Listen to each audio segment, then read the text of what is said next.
All right. Hello. My name is Andrew Monroe. I'm a member of the Buncombe County Democratic Party data team. And today I'm going to be doing a demonstration about how you do a data request. So this would be something like if you want to request voter information about people's addresses, phone numbers, if you wanted to get in touch with them via a Canvas, phone banking, texting, or emailing. Obviously, probably not a lot of us are doing canvassing right now, but as the election season is starting to heat up, you may be wanting to get in touch with some members of your community, your neighborhood, and get them out, or at least get them informed about what's going on in the Democratic Party. So today I'm going to walk us through the process of how you request voter data from the Buncombe County Democratic Party from start to finish. So the party's created an online form, and the easiest way to access this is first just to navigate to the Buncombe County Democratic Party's website. So I use Google Chrome, but you can do this from, of course, any web browser. And probably the easiest way to find it is just to do a quick Google search for Buncombe County Dems. You can see this is something that I search a lot. So if you just search Buncombe County Dems, the very first thing to pop up here at the top will be our website.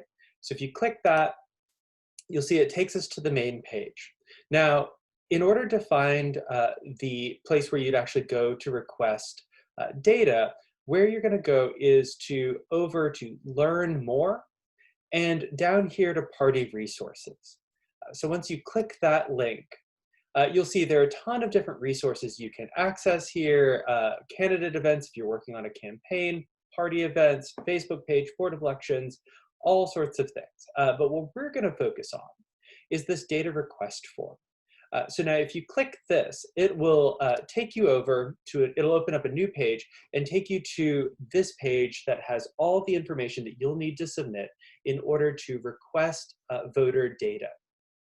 Now, some of this information is pretty straightforward, but I'm going to walk through it nonetheless just to explain why it is that the form asks this. So basic information up top, it's going to ask for your email, your first name, your last name, your phone number, and your precinct number. Now, you'll also note that all of these have a little red asterisk after them, which means that you have to indicate that information. You have to give that information in order to submit the form.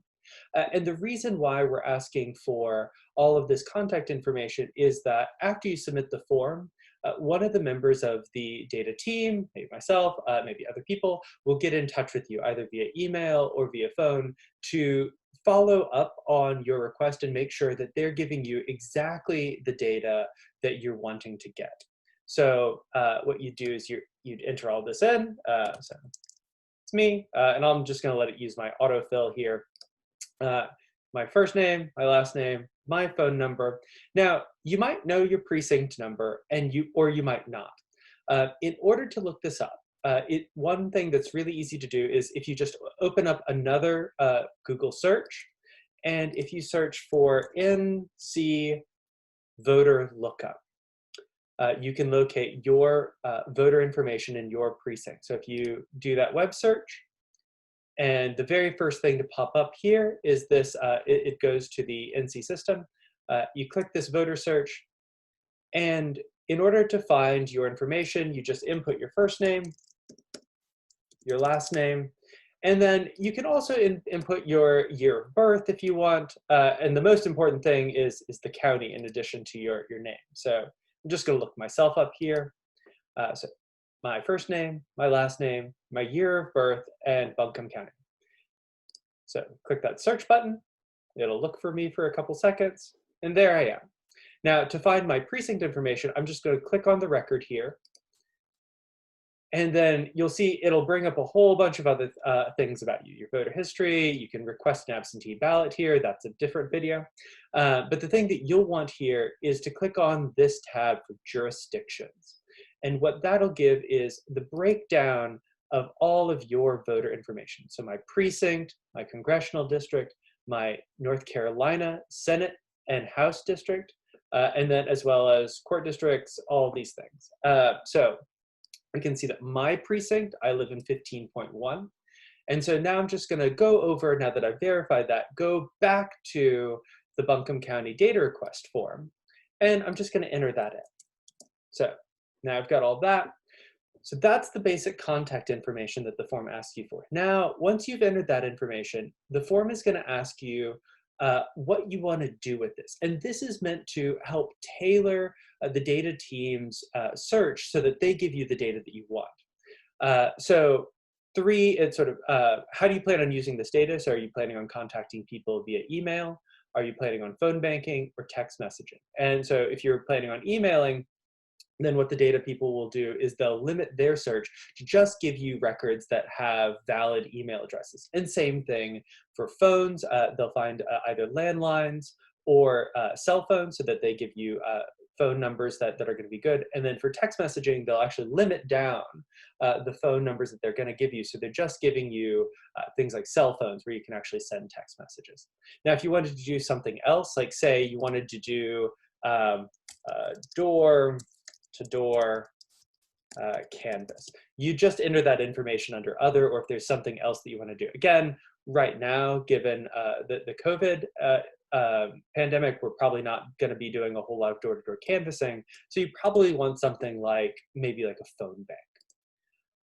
All right. And so once you've specified how you want to get in touch with people, the data team wants to know, well, so who do you want to get in touch with?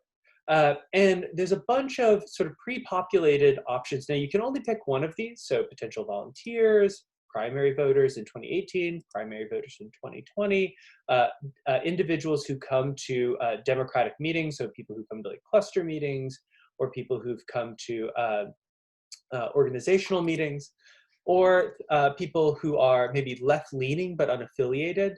So they're not maybe registered Democrats, they're maybe they're unaffiliated voters, but they're people whose values closely align with sort of left-leaning progressive policies. Or you could even sort of limit that a little bit more to not only left-leaning unaffiliated voters, but people who have actually like voted more recently. So people maybe who voted in the 2020 primary, voted in 2018 primary, or reliable Democratic voters. These are people who have voted in multiple cycles who are registered Democrats. Now, if none of these things sort of match what you're looking for, then you can always enter other. So maybe I'm looking for something like unaffiliated, recent voters, recent primary voters, say. Or let's see, unaffiliated, recent, Democratic primary voters. So again, you can use these buttons if they really fit quite closely to what you're looking for, or if none of them do, you can just click on this other button and enter what type of voter you're looking for. And again, the data people are going to follow up with you. So you'll get a call or you'll get an email that says, okay, we saw that you indicated you wanted recent unaffiliated Democratic primary voters. Here's what we're thinking about polling for you. Is this going to fit your needs? So all of this form is really meant to be a starting point where you're going to sort of outline your needs, and then a member of the data team is going to follow up with you and really sketch out exactly what it is that you want. Finally, last thing you'll be asked is, when do you need this data by? The data team we do our best to fill these requests by whatever deadline you set. But if you say like, I'd like it by, let's see, today, probably not going to happen. We try to fill these as quickly as possible, but usually it's a couple of days worth of turnaround. So, allow for, 2 to 3 days for the data team to do this. So I'll say, I'd like it by Friday. So specify my date, and then this box here just allows you to provide any additional information that you want to give the data team sort of upfront as they're starting to work out what they're going to give you. You can leave this entirely blank if you want. This is not one of the required fields. There's no little red asterisk next to it. Or you can fill in any additional information that you want. So this is entirely up to you. Last things on this form are 3 questions. One, so if you're doing something like phone banking, maybe you'd like a script for this. You'd like a standardized set of things that your callers are going to say to voters. Maybe you're inviting them to an event, an online event. Maybe you're asking them if they're currently registered to vote at their current address. So here you might just indicate, is there a script that you'd like some help creating? And if the answer is no, that's perfectly fine. And the last 2 things are just asking for you to verify that, one, this is only going to be used for Democratic Party purposes. That you're not going to be using this for maybe a campaign that you're working on.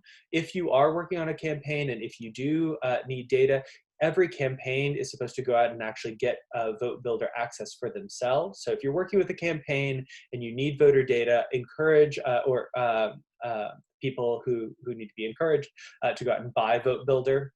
You should not use this in order to get data for campaigns. So it's just going to ask me to verify that I'm not going to be using this for campaigns or any other outside groups. And finally, it's going to ask me to verify that if I go and I do my phone banking and I get a whole bunch of data, maybe I get some new phone numbers, or I find out that some of those phone numbers aren't good, that I'm going to feed that data back to the Democratic Party. The reason why that's really important is because Vote Builder, they update Vote Builder all the time. We update our database all the time, but it really helps to get live data back. Vote Builder does a pretty good job, but oftentimes what we'll find is maybe we'll have some phone numbers that have gone extinct because maybe people have moved out of the area. And so if you find that out, then you tell us, we can actually update those records so that the next time we pull data for you, those data are going to be even more accurate. So I'm gonna verify that I'm going to do this. Now, I'm not gonna click the submit button here because then it would actually go to the data team and then I'll get an email back asking, hey, what would you like this data for? But that's it, that's the process. So again, just to give you a general overview, what you're gonna do in order to do this, you go to the Buncombe County website. So just starting over here. So once you get to the Buncombe County website, you're gonna go over to this Learn More tab, click the Party Resources button. That's going to take you to this page where you can click this data request form. Once you click that, it's going to take you to this form where you're going to fill out your contact information, your precinct number, which you can find via the voter NC search. It's going to ask for your precinct number. You're going to give some information about what types of lists you're looking for. How do you want to contact people? Who are you looking to contact? When do you need the data by? You can always give some additional information about what it is that you're wanting for this data request, and then the data people will follow up with you. Do you need a script or not? And then to verify that you're going to use this not for any outside group, not for any campaign, but this is going to be used for the Democratic Party, and that you're going to feed back information once you get any new data, that you'll give that back to the Democratic Party. Then after that, you just click submit. And then within a couple of days, you should get a response from someone in the Democratic Party about your request. So thanks for watching. I hope this is informative. I hope everyone is well.